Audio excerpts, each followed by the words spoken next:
नमस्कार. मी भाऊ तोरसेकर. तुम्ही बघत आहात प्रतिपक्ष. मित्रांनो, विधानसभेच्या निवडणुकीसाठी सगळे लहान मोठे पक्ष आपापल्या परीने प्रयत्नाला लागलेले आहेत.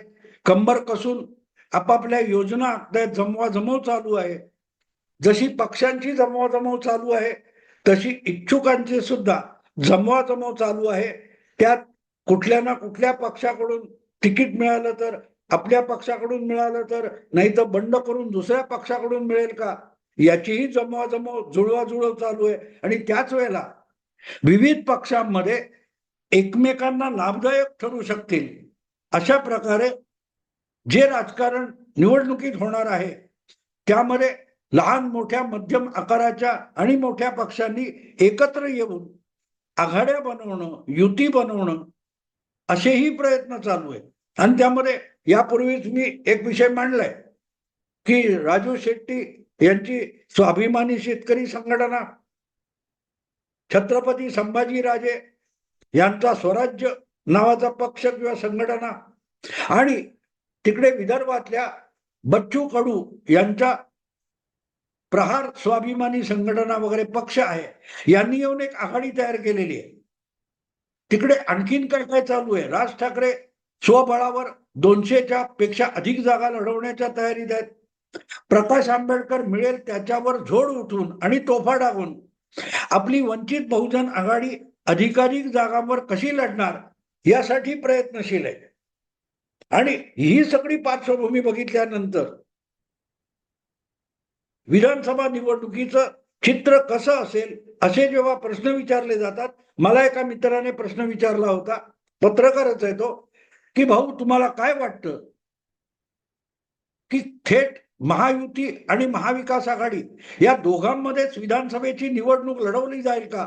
सगळंच्या सगळं राजकारण हे फक्त युती आघाडी यांच्यात विभागलं जाईल का? त्याच्या प्रश्नाचा रोख सरळ होता की जे काही मतदान होईल त्यातलं बहुतांश म्हणजे जवळजवळ 85-90% मतदान हे महायुती आणि महाविकास आघाडी यांच्यातच विभागलं जाईल का? कारण तसं झालं तर उरलेल्या आघाड्या, उरलेले छोटे मोठे पक्ष, अपक्ष यांच्यासाठी फारशी मतच उरत नाही. अगदी आत्ताच 2 वर्षापूर्वी तुम्हाला आठवत, सॉरी 3 वर्ष झाली, 2021 मध्ये जेव्हा बंगालची निवडणूक झाली, त्या बंगालच्या निवडणुकीमध्ये भाजपने खूप जोर लावला होता आणि थेट बहुमत मिळवून भाजपच बंगालमध्ये, पश्चिम बंगालमध्ये सत्तेवर येईल अशी भूमिका मांडली जात होती. अब की बार 200 पार वगैरे घोषणा होती.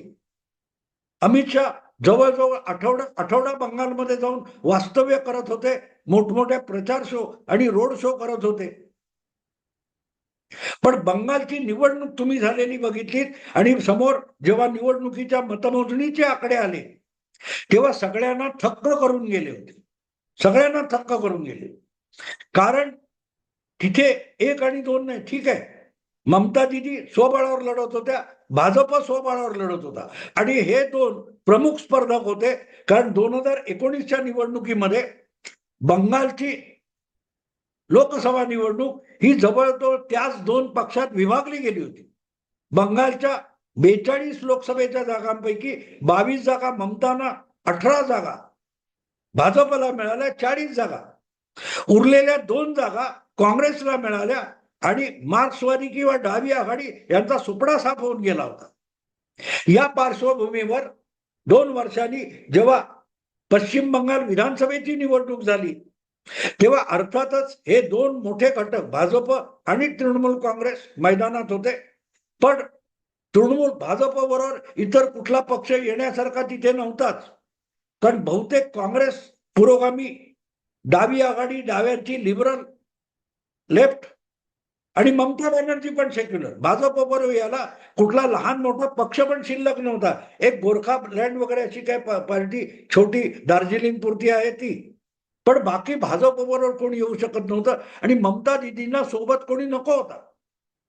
अशा वेळेला बंगालमध्ये जवळजवळ 25-27% मुस्लिम मतदार आहे. त्याच्यावर पुरोगामी पक्षांची प्रामुख्याने मदत असते आणि तो सगळ्यात मोठा भाजपसाठी मायनस पॉइंट होता, दुबळा बिंदू होता.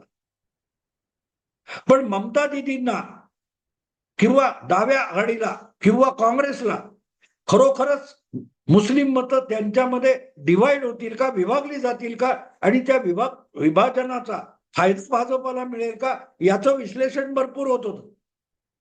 पण मुस्लिम जनमानस कसं असतं आणि मुस्लिम मतदार कसा धोरणात्मक आणि डावपेचात्मक मतदान करतो याचा विचार झाला नाही.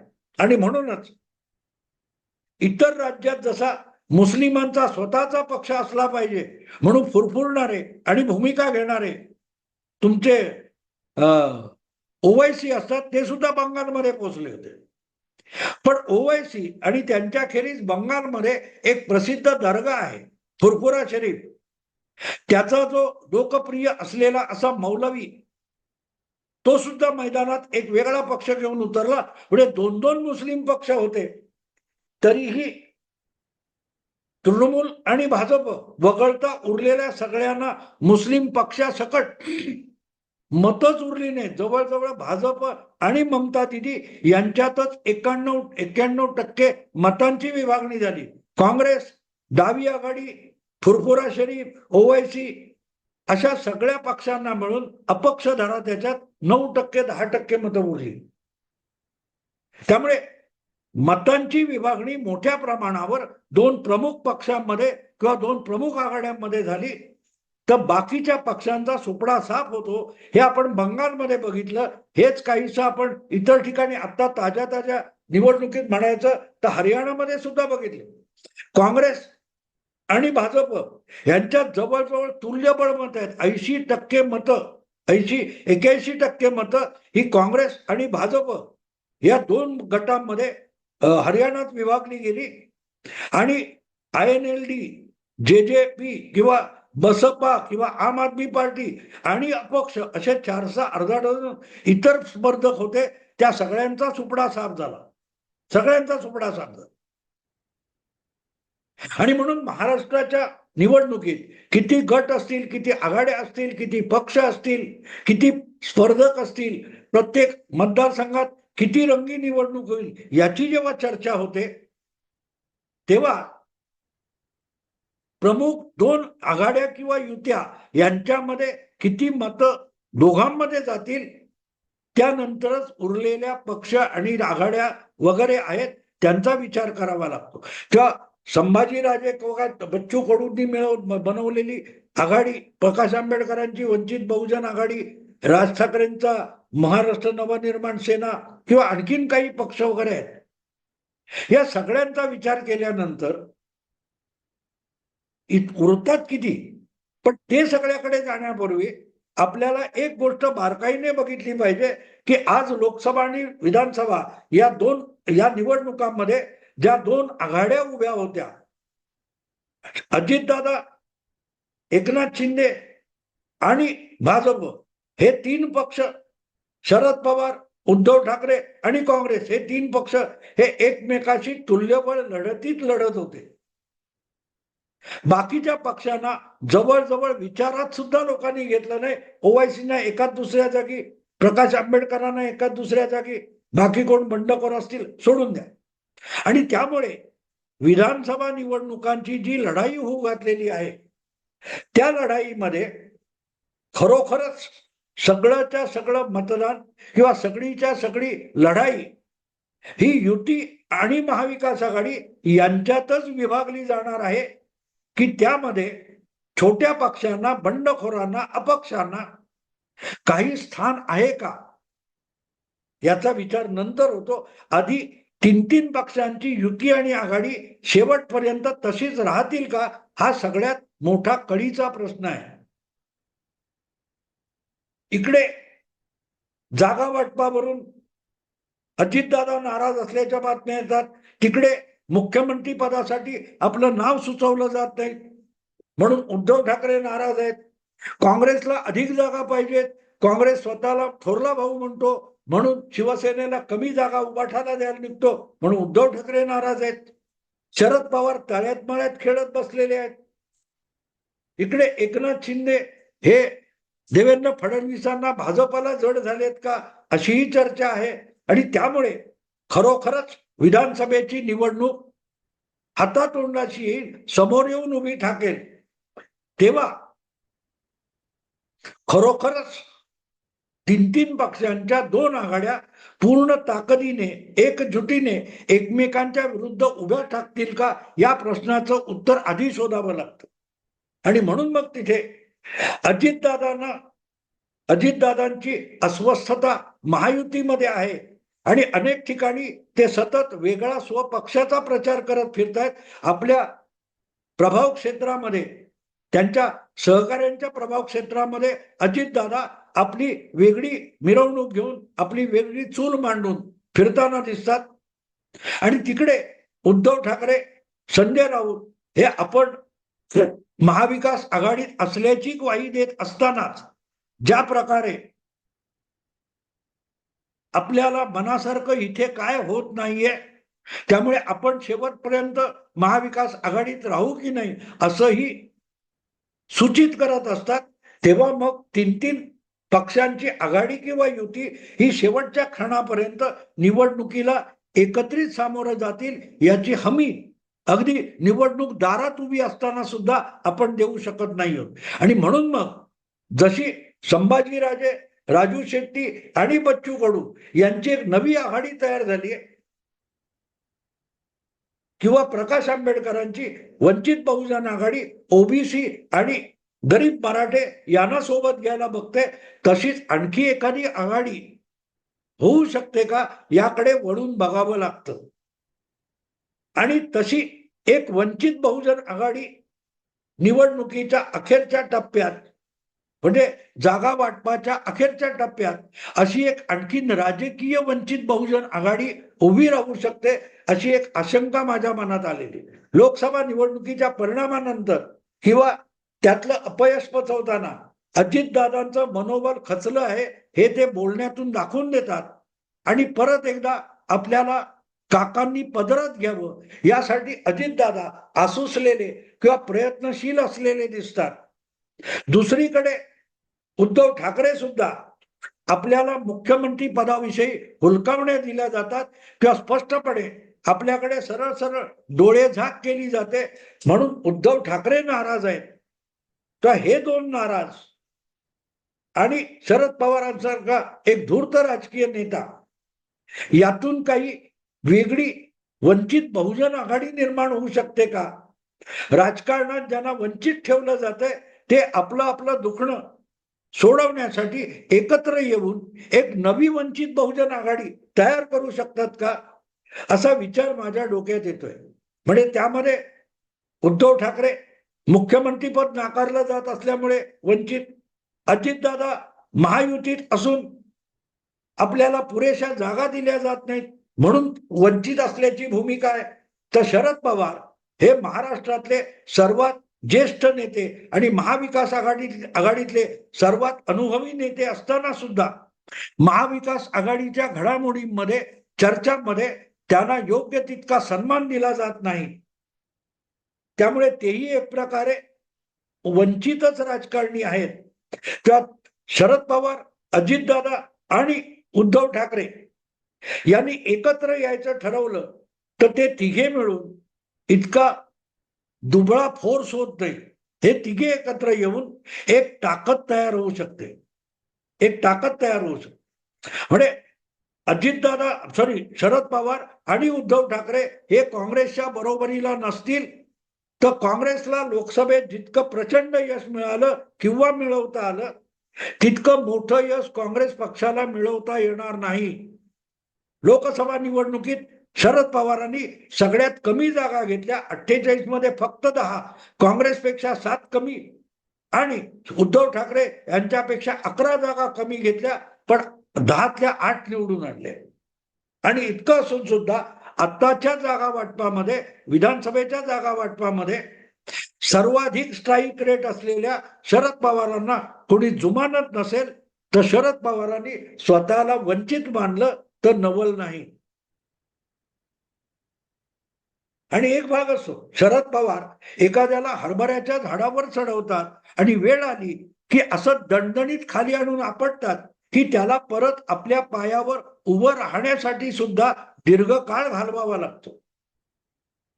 तेव्हा काँग्रेसला लोकसभा निवडणुकीत जे सर्वात मोठं यश मिळालं आणि दीर्घ काळानंतर काँग्रेस हा महाराष्ट्रातला परत एकदा सर्वात मोठा पक्ष ठरला, तर ती किमया केवळ राहुल गांधी त्यांच्या पदयात्रा आणि काँग्रेस पक्षाची संघटना यामुळे नाहीये, तर शरद पवारांनी महाविकास आघाडीची ज्या प्रकारची वीण बांधली, जागा वाटपामध्ये जे सामंजस्य दाखवलं आणि सामंजस्य घडवून आणलं, त्याचा फायदा काँग्रेसला मिळालाय.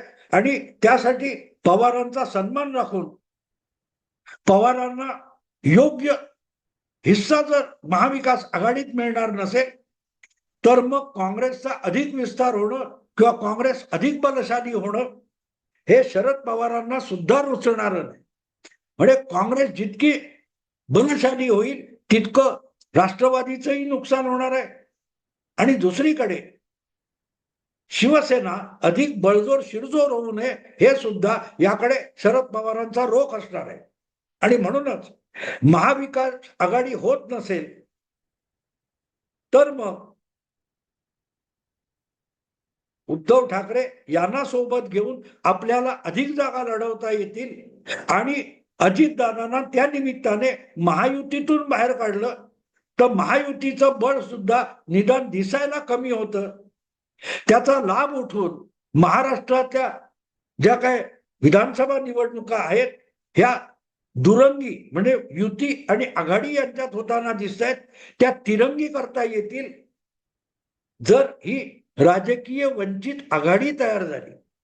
अजितदादा, उद्धव ठाकरे आणि शरद पवार जे आपापल्या कारणासाठी सध्या राजकारणात स्वतःला वंचित म्हणवून येत आहेत, अशा लोकांनी एकत्र आलं तर एक आघाडी तयार होऊ शकते. आणि त्यांची मतं आपण आता लोकसभेचीच मतं घेतली तर शरद पवार आणि उद्धव ठाकरे यांना मिळालेली मतं अधिक अजितदादांना जी काही चिरकुट मतं आहेत ती एकत्र केली तर ती साधारणतः 25-27% जाऊ शकतात, जास्त होतात. आणि त्या लोकांनी एकत्र यायचं ठरवलं आणि सगळी शक्ती पणाला लावायची तर हे 3 गट एकत्र येऊन 30% सुद्धा जाऊ शकतात. जी टक्केवारी एकनाथ शिंदे आणि भाजप यांच्यापेक्षा कमी असेल पण काँग्रेसपेक्षा नक्की जास्त असणार आहे. आणि काँग्रेसला तिच्या योग्य जागेवर आणून टाकणं, काँग्रेसला त्याची अवकात दाखवणं, यासाठी अशा रीतीने शरद पवार गेम खेळू शकतात. अशा रीतीने गेम खेळू शकतात ज्यामध्ये उद्धव ठाकरे शरद पवारांनी जर तसा डाव खेळला तर त्यांच्याकडे उद्धव ठाकरेंसारखा मोहरा आहे. ते आता थेट सांगू शकतात, चला आपण बाजूला होऊ, तुम्ही मुख्यमंत्री, आपण आपल्या आघाडीचा चेहरा उद्धव ठाकरे म्हणून पेश करू. तर जी वंचित राजकीय आघाडी अजितदादा, शरद पवार आणि उद्धव ठाकरे तयार करतील त्याचा चेहरा उद्धव ठाकरे असा दाखवला गेला तरी निकालानंतर तसंच वागण्याची गरज नाही. पण एक गोष्ट आहे, या प्रकारे आघाडी तयार केली तर ती काँग्रेस आणि महायुतीला आव्हान ठरू शकेल. कारण 25% मतांचा गठ्ठा जर तुमच्याकडे असेल तर तो 25 पासून 35 पर्यंत नेण्याचा, 33 पर्यंत नेण्याचा प्रयास होऊ शकतो. आणि ते विधानसभा जिंकण्याच्या दृष्टीने टाकलेलं एक धाडसी पाऊल असू शकतो, जे थेट शिंदे फडणवीसांना आव्हान होऊ शकतं आणि काँग्रेसच्या पोटात धडकी भरवू शकतं. समजा धडकी भरली तर शरद पवार आणि उद्धव ठाकरे यांना काँग्रेस शरणागत होऊ शकेल. म्हणजे मग राजकीय वंचित आघाडी तयार होणार नाही. पण उद्धव ठाकरे आणि शरद पवार यांचा जागा वाटपाचा डाव साध्य होऊ शकतो. दुसरीकडे अजितदादांना सुद्धा आपल्याला महायुतीत जागा वाढवून घेण्यासाठी हा डावपेच खेळता येण्यासारखा आहे. आणि म्हणून मला असं वाटतं की जी विधानसभा निवडणूक आत्मादार ठोठावते त्याच्यामध्ये जे काय एकूण राजकीय विस्कटलेपण आहे त्या विस्कटलेपणामध्ये सुद्धा एक मोठी शक्यता आहे की दुरंगी वाटणारी निवडणूक ही अशी वंचित राजकीय आघाडी बनली तर तिरंगी होऊ शकते. आणि शरद पवार हे राजकारणातले जादूगार मानले जातात. अनेकदा अशक्य वाटलेल्या गोष्टी सुद्धा शरद पवार शक्य करून दाखवतात, सिद्ध करून दाखवतात. त्यामुळे उद्धव ठाकरेंना गाजर दाखवायचं आणि काँग्रेसला त्यांची जागा दाखवायची, यासाठी अशी वंचित राजकीय आघाडी ही उपयोगी ठरू शकते, याविषयी माझ्या मनात शंका नाही. हा, करणं न करणं हे सगळं शरद पवारांच्या हाती आहे. आणि आपल्याला काका कधी बोलवतात, कधी पदरात घेतात, याच्या प्रतीक्षेत जर अजितदादा बसलेले असतील तर ही आघाडी बनणं म्हणजे उद्धव, शरद पवार आणि अजितदादा यांची वंचित राजकीय आघाडी बनणं ही अशक्य नाही. आणि त्यामुळेच आपोआपच महाराष्ट्रातल्या विधानसभा निवडणुका तिरंगी होण्याची शक्यता वाढते. बघू मित्रांनो काय होतं.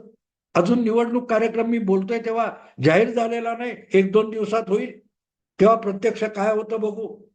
विषय आवडला लाईक करा, शेअर करा आणि प्रतिपक्षाला सबस्क्राईब करा. नमस्कार.